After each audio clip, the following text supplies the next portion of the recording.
What if the very act of climbing higher into the deep blue sky is exactly what destroys the plane you are sitting in? Every commercial flight you take is bounded by a hard ceiling, topping out somewhere between 35,000 and 40,000 feet. Logically, pushing past that limit seems like the perfect idea.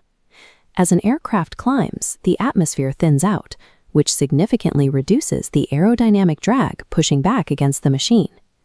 Thinner air creates less resistance, the engines work with less effort, fuel burns much slower, and airlines save massive money. If the upper atmosphere is the absolute best environment for efficiency, what invisible physical barrier prevents pilots from simply pointing the nose up and pushing all the way to 50,000 feet? The atmosphere itself creates the barrier, turning hostile as the air thins. To understand why, you have to look at how a jet engine breathes. It operates as a massive mechanical lung, pulling in dense air, compressing it, mixing it with fuel, and igniting it to generate thrust. It requires a continuous, heavy ingestion of oxygen. If you push a plane much higher than 40,000 feet, the air becomes so extremely thin that the engines are entirely starved of oxygen. They quietly suffocate, and as a result, they start losing power. This creates a direct contradiction. Pushing the aircraft into the exact altitude where aerodynamics are most efficient simultaneously starves the machines required to keep it moving. While the engines are gasping for air, the wings are facing an equally dangerous crisis. Wings hold a heavy airplane up by using a dense physical cushion of air moving underneath them to generate lift. In the thin atmosphere of high altitudes, that crucial physical cushion practically disappears. To counter this, a pilot has only one option. They have to push those suffocating engines to fly faster, forcing whatever thin air is left over the wings just to avoid a stall. This graph maps an aircraft's safe flight zone, plotting altitude on the vertical axis against speed on the horizontal axis. Notice that red line. It represents the low speed stall limit, proving that as the plane climbs higher, the absolute minimum speed required to stay airborne creeps aggressively higher. But flying faster triggers an opposing threat.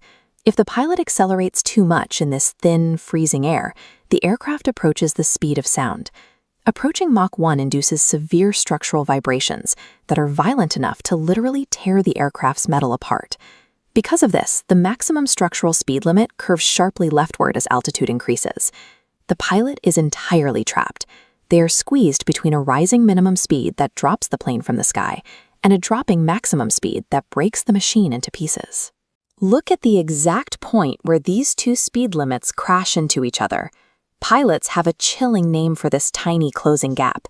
They call it the Coffin corner. Inside this zone, the margin for error effectively shrinks to zero. Maintaining a safe flight speed becomes nearly impossible because speeding up or slowing down by just a fraction guarantees disaster. And while the wings and engines fight the atmosphere outside, a severe internal threat builds inside the cabin. To keep passengers breathing in the upper atmosphere, the pressurization system has to pump harder to maintain thick air internally. Pushing thick air into a cabin surrounded by an external vacuum turns the entire fuselage into a highly stressed metal balloon. The outward pressure strains every window, rivet, and seal to its absolute structural limit. Pushing past this threshold causes a simultaneous catastrophic convergence, aerodynamic failure on the wings, and structural failure in the fuselage. The standard cruising altitude between 35,000 and 40,000 feet is a masterfully calculated sweet spot. At this exact height, the air is thin enough to save massive amounts of fuel, but thick enough to feed the engines, thick enough for the wings to grip, and gentle enough to keep the pressurized cabin from blowing apart. Modern flight requires the aircraft to navigate a narrow layer of the sky where it can work in perfect harmony with these hostile physical forces. Every single smooth, boring flight you experience is a daily masterpiece of engineering, surviving on a razor's edge.